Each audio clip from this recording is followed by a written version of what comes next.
স্বাগতম জনাইছোঁ আজি অন্য এটা নতুন ভিডিঅ'লৈ। আজি মই আছোঁ ভাদৈ পাচলি 1 নং চপাতলি গাঁৱত আৰু ইয়াৰে দুজনমান যুৱকে খুব ধুনীয়াকৈ ভোট জলকীয়া খেতি কৰিছে। ভোট জলকীয়া খেতিৰ বিষয়ে মই অলপ আপোনালোকক জনাবলৈ চেষ্টা কৰিম, অলপ দেখুৱাম, মই তেখেতসকলৰ লগত কথা পাতিম। গতিকে ভিডিঅ'টো শেষলৈকে চাই থাকিব। এয়া আপোনালোকে দেখিছে খুব ধুনীয়াকৈ এইবোৰ জলকীয়া লাগি আছে। এয়া দেখিছে একদম ছিঙি আছে আৰু এতিয়া মানুহে গোটেইবোৰ এইফালৰ পৰা এনেকৈ আছে গোটেইখিনি আৰু সেইফালে প্ৰায় মানে 1.5 বিঘা 2 বিঘা ভিতৰত মানে তেখেতসকলে খেতি কৰিছে। মই গোটেইখিনি অলপ দেখুৱাই দিছোঁ। এনেকৈ মানে শাৰী শাৰীকৈ তেওঁলোকে ৰুইছে। তলত এইবোৰ মানে টিপাল দি দিছে আৰু পানীটো যাতে ৰৈ নাথাকে, ইয়াৰ পৰা গুচি যায় ভেটিটোৰ পৰা।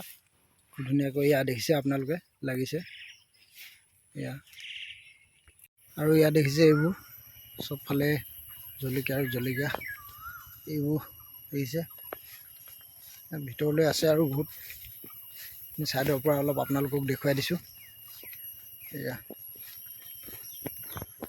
এইবোৰ পূৰা পকি আছে, চাওক খুব ধুনীয়াকৈ এইবোৰ লাগিছে। মোৰ বন্ধু তথা গাঁৱৰে যুৱক সুনীল ওৰাং, তেখেতৰ পৰা মই জানিব বিচাৰিম প্ৰথমতে এই আপোনালোকৰ জলকীয়া ভোট জলকীয়া খেতি কেনেকৈ আৰম্ভ কৰা হৈছিল। আমাৰ আচলতে ইয়াত প্ৰায় 1.5 বিঘামান মাটি আছে। আমি প্ৰথমতে পূৰা হাবি হৈ আছিলে, হাবি কাটি মেলি চপা তপা কৰি হাল চাল বাই ধুনীয়া আগত গোবৰ চোবৰ দি হাল চাল বোৱাৰ পিছত গোবৰ চোবৰ দি মাটিটো শুকুৱাই মেলি আমি ভেটি ভেটি কৰি লৈছোঁ। এনেকৈ ভেটি কৰি কিনে আমি পুলিটো লগাইছোঁ যদিও আমি পুলিটো নিজে পচোৱা নহয় বা প্ৰথম কৰিছোঁ কাৰণে তিনিচুকীয়াৰ পৰা আমি কিনি লৈ আহিছিলোঁ পুলি। তিনিচুকীয়া লাই পুলি বা 2 টকাকৈ পুলি আনিছিলোঁ বা 2 টকাকৈ লৈছিলে। হয়, পুলিটো ৰোৱাৰ পিছত মাটি চাটি চপাই মজাকৈ আচলতে পুলিটো ৰোৱাৰ আগত মানে কি মাটিটো হাল বাই গোবৰ চোবৰ পেলাই 20 দিনমান থ'ব লাগে, থৈ দিলে মানে ভাল হয়। তেতিয়া মাটিটো শুকান হোৱাৰ পিছত এনেকৈ ভেটি বনাব লাগে, ভেটি বনোৱাৰ পিছত পুলিটো লগালে মানে ভাল হয়। তাৰপিছত আমি কিছুমান দৰৱ মাৰিছিলোঁ, কিন্তু দৰৱবোৰ ইয়াৰ পৰা আমি অনা নাই বা ডিব্ৰুগড়ৰ পৰা আনিছিলোঁ। আমাৰ জেঠিখা এজনে চিনাকি কৰাই দিছিলে, তাৰপৰা লৈ আহিছিলোঁ দৰৱখিনি। আচলতে বাগানত মৰা দৰৱ তেনেকৈ মৰা নাই, আমি অৰ্গেনিক দৰৱ মাৰিছিলোঁ মানে। তেনেকৈ সাৰ মানে কেঁচু সাৰ কেঁচু সাৰ তেনেকৈ দিয়া নাই, অৰ্গেনিকৰ পৰা দৰৱ দিয়ে আপোনাৰ, সেইখিনি দৰৱে মৰা হৈছিলে, বেলেগ তেনেকৈ দৰৱ নাই, সাৰ চাৰ দিয়া নাই। খুব ধুনীয়া হৈছে, দেখিছে আপোনালোকে জলকীয়া গছখিনি দেখিলে প্ৰায় মই গোটেইখিনি আপোনালোকক অলপ দেখুৱাই দিম, তাৰপিছতে আকৌ কথা পাতিম মই তেখেতৰ লগত। এয়া দেখিছে এইবোৰ জলকীয়া লাগিছে, খুব ধুনীয়াকৈ বিকিব পৰা হৈ গৈছে আৰু এতিয়া ছিঙি আছে মানুহে। এইটো পূৰা শাৰী শাৰী কৰি দিয়া আছে, ইফালে এনেকৈ আছে।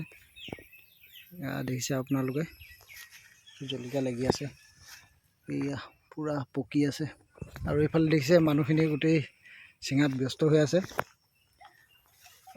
এয়া অলপ আপোনালোকক দেখুৱাই দিছোঁ। আপোনালোকৰ এই ভোট জলকীয়া খেতি মানে যেতিয়াৰ পৰা আৰম্ভ কৰিছিলে বৰ্তমান সময়লৈকে কিমান টকা পইচা মানে খৰচ হৈছে? আপোনাৰ প্ৰায় হাল চাল বোৱাৰ পৰা নিজে বাইছোঁ, কিন্তু ট্ৰেক্টৰ লগাইছোঁ, ট্ৰেক্টৰ লগাওঁতে অলপ খৰচ হৈছে। মানুহ হাজিৰা 2-এজন লগাইছোঁ। এনেকৈ আমাৰ মোটামুটি পুলি অনাৰ পৰা এতিয়ালৈকে আমাৰ 30,000 টকা খৰচ হৈছে। 1.5 বিঘা মানত 30,000 আমাৰ 1500-1600 মান পুলি হ'ব। মানে খুচুৰা খুচুৰিকৈ অনা হৈছে, সেইটো কাৰণে পূৰা কোনটা হিচাপটো দিব পৰা নাই। মুঠতে 30,000 মান টকা মানে খৰচ হৈছে। হয় হয়। এতিয়া মানে ভোট জলকীয়া মানে বৰ্তমান সময়ত মাৰ্কেটত মানে কেনেধৰণে আপোনালোকে উলিয়াই দিছে? এতিয়া বৰ্তমান আমি ৰাণীটো 150 টকাকৈ দি আছোঁ পাইকাৰী, খুমচাই বজাৰত পেলাই আছোঁ। আৰু ৰজাটো 200-250 তেনেকৈ চলি আছে, খুচুৰা হ'লে 250, পাইকাৰী 200 তেনেকৈ দি আছোঁ। 250-200 তেনেকৈ দি আছোঁ। আপোনালোকে যদি ল'ব বিচাৰে তেখেতসকলক যোগাযোগ কৰিব, মই ফোন নাম্বাৰ দি দিম। মানে যথেষ্টখিনি জলকীয়া লাগিছে, তেওঁলোকে এতিয়া বজাৰলৈ উলিয়াই দিছে, পকিহে আছে পূৰা। প্ৰতি কিমান দিনৰ মূৰে মূৰে ছিঙিব? আমাৰ প্ৰায় ডেইলি 10-15 কেজি ছিঙি থকা হয়, কিন্তু মোটাই সপ্তাহত আমাৰ আজি যাব আপোনাৰ 70 কেজিমান, আকৌ কাইলৈ আছে 30 কেজি তেনেকৈ। আজি ক'লৈ পঠিয়াব?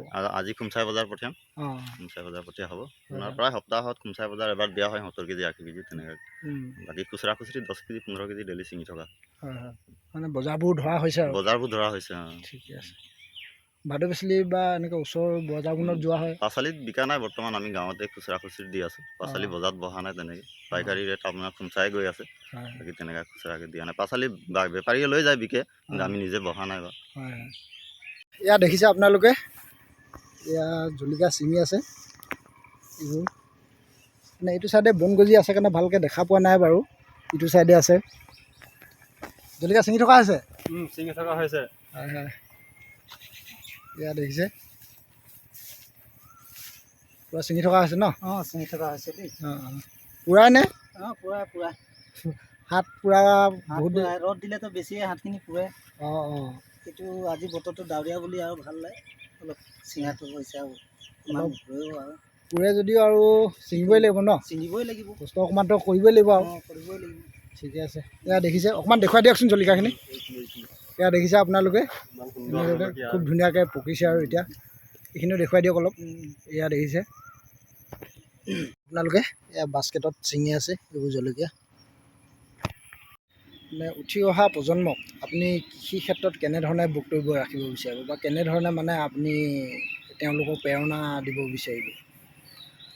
খেতি ক্ষেত্ৰত আপোনাৰ কি লাভ লোকচান বুলি ক'ব থাকেই, হয় কিন্তু হ'ল কি জলকীয়া খেতি কৃষক ক্ষেত্ৰত মানে জলকীয়া খেতি বুলি ক'বলেই নহয়, যিকোনো খেতিতে আপোনাৰ লাভ লোকচান বুলি থাকিবই কষ্ট।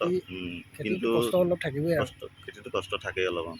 কিন্তু কি হ'ল জলকীয়া খেতিটো আমাৰ ইমান লাগি থাকিব লগাও নহয়। যদি আপুনি এনেকৈ আমাৰ নিচিনা যদি কৰে মানকিন পেপাৰ দি যদি কৰে, তেতিয়া মানে কি ইমান লাগি থাকিব লগা নহয়। কাৰণ আপোনাৰ মানকিন পেপাৰত আপোনাৰ হাবি নুঠে, ইমান বন চন নুঠে, সেইটো কাৰণে ইমান কষ্ট কৰিব লগা নহয়। কিন্তু যেতিয়া প্ৰথম পুলিটো ৰোৱা সময়ত অলপ চাব লাগে আৰু। মানে কৃষি কৰ্ম কৰিও যে মানুহে সময়ত ভাল মানে ইনকম এটা হয়, এইখিনি ক্ষেত্ৰত আপুনি কি ক'ব? কৃষি ক্ষেত্ৰত মানে কি আপোনাৰ ইনকমৰ কথা মানে কি আপোনাৰ লাভ লোকচানটো থাকেই, কিন্তু কথাটো হ'ল কি কৃষি ক্ষেত্ৰত হ'লে মানে অলপ লাগি থাকিব লগা হয়, পুলিটো চাব লাগে ভালকৈ আৰু। মানে আপোনাৰ সেইটোৱে কথা আৰু নিজে অলপ কষ্ট কৰিব লাগিব। ভাল ফল পাবলৈ হ'লে নিজে অলপ চাব লাগিব, কষ্ট কৰিব লাগিব। মানে বৰ্তমান সময়ত আধুনিক যুগত এনেধৰণৰ কৃষি কৰ্মই বৰ্তমান সময়ত বহুজনক স্বাৱলম্বী হোৱাৰ ক্ষেত্ৰত সহায় সহযোগিতা কৰিছে। গতিকে আপোনালোকেও কৰিব পাৰে। কেৱল ভোট জলকীয়া খেতি বুলিয়ে নহয়, অন্যান্য ধৰণৰ খেতি আছে। আপোনালোকে কৃষি কৰ্মত আকৰ্ষিত হওক। ভিডিঅ'টো চাই কেনে পালে জনাব। যিসকলে মোৰ ফেচবুকত চাই আছে সকলোৱে মোৰ পেজটো ফ'ল' কৰি দিব, আৰু যিসকলে ইউটিউবত চাই আছে সকলোৱে মোৰ চেনেলটো ছাবস্ক্ৰাইব কৰি দিব। ধন্যবাদ।